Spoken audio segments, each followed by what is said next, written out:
1, 2, 1, 2, 1, 2, test, 1, 2, l'Arabie Saoudite veut-elle encore investir en Europe?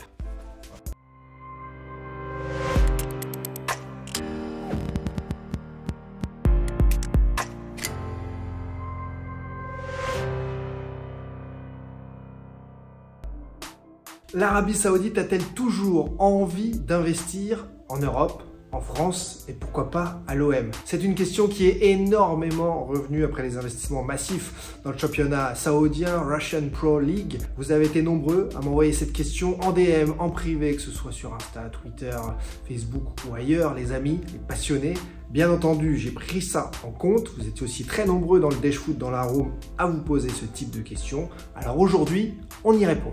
Mais d'abord, un grand merci à Planet Foot, mon ami Jérémy Gauvignon, que vous connaissez sur les réseaux désormais, d'avoir prêté ce lieu pour ce tournage. Merci aux 30 000 abonnés bientôt sur la chaîne YouTube. Ça, c'est fort. Merci les passionnés. On fonce vers les 10 000 très prochainement du côté du Dash Foot sur Twitch. Et ça fait très plaisir également. Merci pour la force. Merci pour le soutien. Juste avant de répondre à cette question cruciale, mes passionnés, un bon plan, rien que pour vous, que je viens de découvrir. Merci au leader mondial CyberGhost VPN pour la confiance. C'est le sponsor de cette vidéo, une fois n'est pas coutume. Oui, c'est le VPN que j'utilise désormais pour chiffrer mes données quand il le faut. Alors qu'est-ce que c'est qu'un VPN? Ça, c'est la question qu'il faut d'abord se poser. C'est une connexion virtuelle qui vous permet d'être identifié à l'autre bout du monde, par exemple, lorsque vous voulez voir des matchs de football inaccessibles chez vous. Eh bien, avec ça, c'est possible. Un VPN, ça s'adapte partout, que ce soit sur votre téléphone, que ce soit Apple ou Android, que ce soit sur ordinateur, Mac, Windows, peu importe, votre télé connectée, votre console de jeu, c'est vraiment partout et grâce à CyberGhost VPN, vous pouvez vous connecter votre compte jusqu'à 7 objets différents. C'est simple et efficace. CyberGhost VPN masque votre IP, c'est donc, comme son nom l'indique, une connexion fantôme. Et à ce moment-là, vous êtes tranquille, sécurisé, en confiance. Vous pouvez alors par exemple accéder à la plupart des compétitions sportives, et notamment de football, en cliquant sur des chaînes locales qui vous étaient bloquées jusque-là. Pour ceux parmi vous, mes passionnés, qui voyagent beaucoup, vous pouvez aussi vous identifier depuis l'étranger, en France, et donc avoir accès à vos abonnements français. Dans l'autre sens, donc, ça marche aussi. Plus de 38 millions d'utilisateurs pour CyberGhost VPN, un capital confiance. Allez voir la note sur Trustpilot, forcément ça inspire que du bon. Et puis maintenant on se connaît quand même, impossible que je vous envoie vers un bon plan un peu bancal. Rien de technique donc, rien de compliqué non plus. Et avec CyberGhost VPN, vous pouvez aussi vous connecter à plus de 35 plateformes de streaming. Et oui, c'est un peu c'est Thibaut, c'est cadeau, moins 83% de réduction. Vous avez donc un abonnement pour à peine plus de 2 € par mois et 4 mois offerts. Voilà, vous n'êtes bien sûr pas obligé de souscrire les amis. Quel est l'intérêt de l'Arabie Saoudite de continuer à investir en Europe et pourquoi pas en France alors que son championnat explose? C'est la question du jour. Déjà, première chose, il faut savoir que la Saudi Pro League, c'est avant tout un atout touristique pour l'Arabie Saoudite. Avoir des grands joueurs, c'est comme posséder des grands joueurs à Barcelone, à Paris ou à Manchester. Ça fait partie de tout ce qui ramène du monde.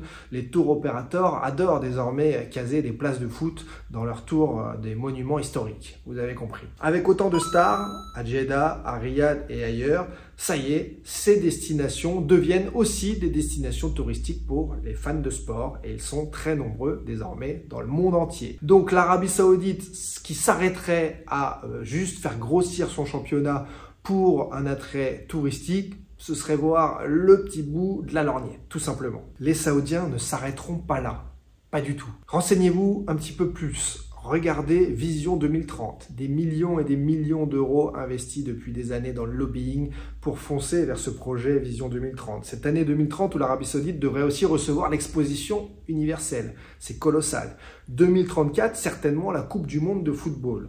L'Arabie Saoudite n'est pas prête de s'arrêter. Le pétrole s'arrêtera peut-être un jour, mais en tout cas, l'Arabie Saoudite, elle, fonce vers d'autres sommets, d'autres idées, avec une volonté d'être plus écologique, avec une volonté aussi sociale. Ils sont passés en quelques années du Moyen-Âge à une société un peu plus proche des nôtres. Il y a encore plein de problèmes, comme partout ailleurs. On n'est pas là pour parler géopolitique.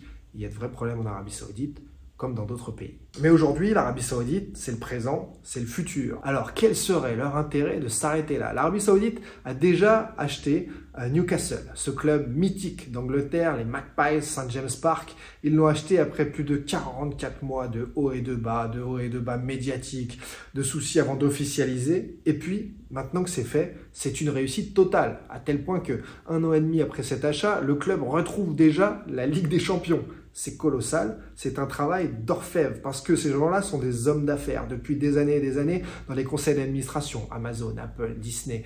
Vous ne les voyez pas, ils sont là. Et à Newcastle, ils ont fait du très bon boulot. Pas là pour le bling-bling, mais là pour réussir. Ce sont des hommes d'affaires pragmatiques, avec des intérêts forcément au-dessus d'eux géopolitiques, dans un pays, je le rappelle, très vertical. Le prince héritier Mohammed Ben Salman a pris les choses en main, toujours de façon verticale, mais pour la réussite du pays. Newcastle, il y a le port qui fait face à celui de Rotterdam, des business en veux-tu en voilà. À Marseille, bien sûr, l'intérêt est majeur avec le port de Marseille, carrefour méditerranéen. Le port de Marseille, qui s'était annoncé dans mes vidéos dès 2020, a été ensuite pris d'assaut par des investisseurs, notamment du Moyen-Orient. Dans le sport, l'Arabie Saoudite fonce à peu près partout. La boxe, le golf, le tennis, le catch, bien sûr, depuis des années, chaque année, le grand round de la WWE en Arabie Saoudite. L'Arabie Saoudite ne veut pas s'arrêter là. Ce sont des projets de très très grande ampleur, partout. Et donc, il n'y a aucun intérêt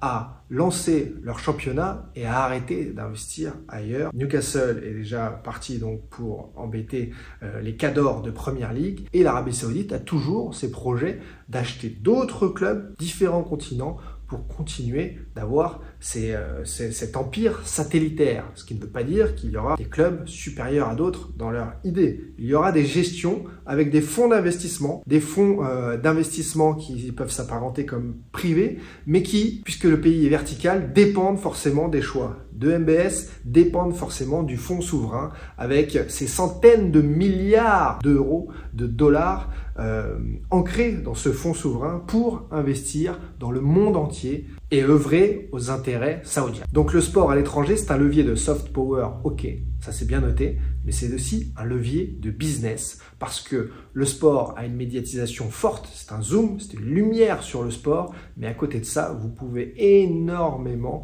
faire de deals en parallèle. Ça, c'est déjà la réalité pour tout homme d'affaires. Et l'OM, dans tout ça, je sais que ça vous passionne, vous en parlez tout le temps, énormément de sites, de médias, d'actualité qui en parlent aussi, en refaisant l'histoire, en oubliant parfois ce qui s'est passé les mois derniers, les années aussi qui se sont écoulées. Après la signature de la fusion-acquisition de février 2021, confirmée par Canal+, bien sûr, il n'y a pas eu d'officialisation. Une impatience normale, une attente normale, moi aussi, de ma part, et on a essayé au fil du temps de comprendre ensemble, de vous expliquer les aléas politiques, géopolitiques, les différents intérêts, la refonte aussi d'un consortium, comment ça peut se faire, parce que, comme le dit un grand homme d'affaires français ou franco-libanais, les affaires sont évolutives. Et c'est ce qui s'est passé autour de l'Olympique de Marseille, qui n'a quand même pas cessé de grandir depuis l'été 2021. Ça fait partie du top 20 des clubs qui ont le plus investi sur le marché des transferts. Une balance négative des transferts de moins de 120 millions d'euros, ce qui est colossal, hallucinant. D'où vient cet argent? On n'en sait toujours rien. Publiquement, rien n'a été dévoilé. On en saura certainement plus après une officialisation. Pour l'instant, ça reste un bazar d'incohérence médiatique et du club, d'un point de vue financier en tout cas. Il y a eu dans le même temps, en parallèle, une refonte totale du club au niveau de ses cadres qui ont tous été quasiment changés. Parfois même, lors d'un départ, il était compensé par 3 arrivées et des salaires beaucoup plus élevés. Le sportif également a été totalement chamboulé avec chaque saison une masse salariale historiquement élevée.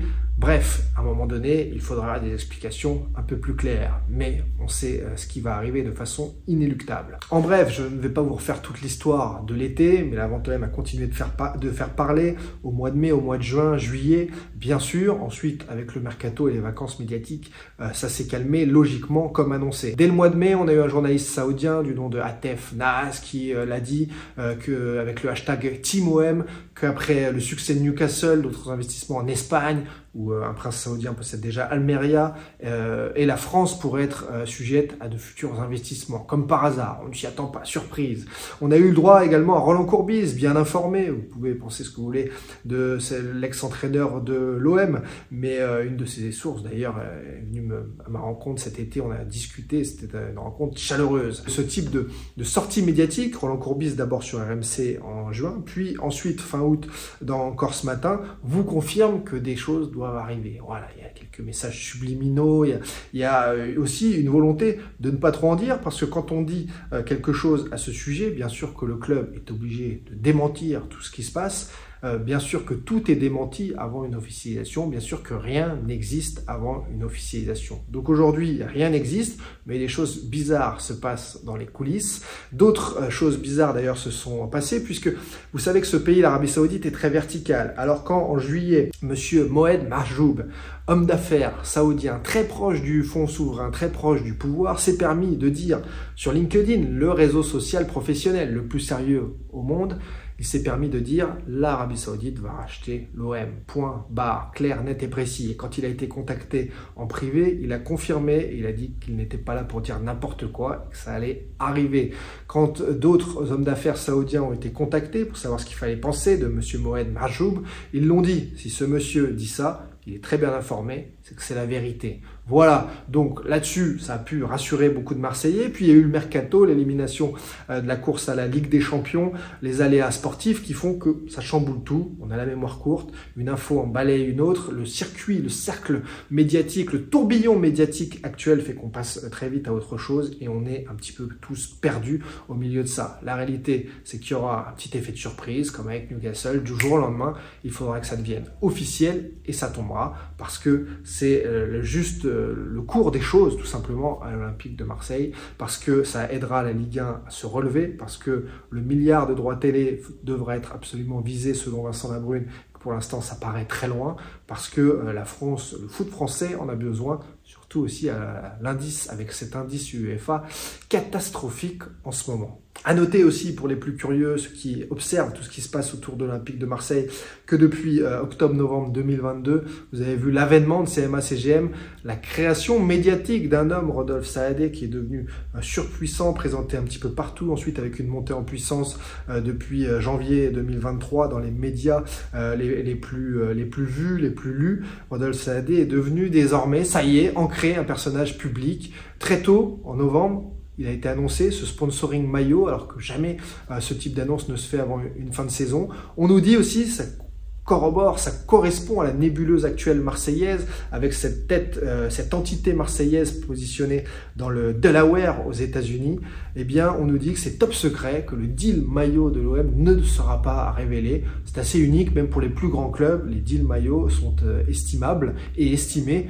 Du côté de l'Olympique de Marseille, motus et bouche cousue, il ne faut absolument pas parler de l'augmentation massive de ce deal à la suite de la fin du deal avec Cazou. Alors que nous cache-t-on? Quel est le but des médias saoudiens aussi de énormément parler de Marseille, de l'Olympique de Marseille, de tous les deals commerciaux avec CMA-CGM, les deals entre Arabie Saoudite et Marseille, Marseille, Arabie Saoudite, entre l'Arabie Saoudite et l'Inde, entre l'Inde et la France aussi, énormément de deals énergétiques et énormément de deals parallèles.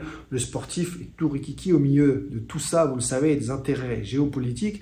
Donc voilà, le récap un petit peu de l'été, avec quelques gros noms, gros poissons qui ont fait parler d'eux à ce sujet. Certains supporters aussi, parmi les plus puissants, les plus médiatiques, que sont Bengous ou Mohamed Eni, qui ne sont pas journalistes, l'ont affirmé que c'était ce qui allait arriver, une vente du club. Est-ce que ces gens-là, dont Bengous, qui a une boutique en face de l'Orange Vélodrome, ont intérêt à se mettre leurs copains supporters à dos? Non. Ont-ils intérêt à mentir? Non. Il faut arrêter aussi de prendre les gens pour des fous. S'ils ont parlé, c'est qu'ils doivent être bien informés de leur côté. On n'oublie pas non plus l'homme d'affaires Alexandre Catrangy, le 31 juillet, qui a ce petit tweet évocateur. Ça sent bon pour l'OM. Lui qui est aussi très proche du pouvoir et des milieux saoudiens. On n'oublie pas aussi la sortie de nulle part d'un journaliste, Georges Tsanakas, grec, spécialiste foot, mais dont peu de gens en France avaient entendu parler, qui lui nous affirme aussi que le club va être vendu avec un deal bouclé en septembre. On refait l'histoire, on oublie oublie le passé. On nous dit que McCourt va garder 20-30% des parts, que les pourparlers sont en cours. Oui, le deal se serait fait donc en 3 jours, pourquoi pas. Peu importe, en tout cas, ça parle du sujet, ça bruisse. Comme évoqué en 2020-2021, on l'avait évoqué, le fait que ça sorte par le biais de médias étrangers. Et là, on voit que ça sort un petit peu par la nébuleuse, le bazar Twitter aussi, beaucoup. Évitez d'être perdu à ce sujet si vous n'avez que le temps de le survoler. Car aujourd'hui, oui, certaines sources françaises et saoudiennes parlent d'une officialisation entre septembre et janvier, dans le meilleur des cas, mais attention, aucune garantie là-dessus parce que les affaires sont évolutives et ça, ce n'est pas moi qui décide. Je vous répète juste ce qui se dit dans le milieu des affaires. Voilà, il n'y a pas que moi qui parle du sujet, mais j'ai essayé de vous faire un récap objectif de tout ce qui s'est passé pour tous ceux qui sont partis en vacances, qui ont raté tout ça. Un grand plaisir de rentrer encore plus dans des détails si vous voulez intervenir en visio, discuter de tout ça dans un prochain Dash Foot. Bien sûr, merci les amis, prenez soin de vous et des autres et nous on se retrouve dès lundi pour un nouveau Dash Foot en direct. Merci pour la force, les likes, les partages, les commentaires. On est ensemble et j'essaie au maximum de vous répondre.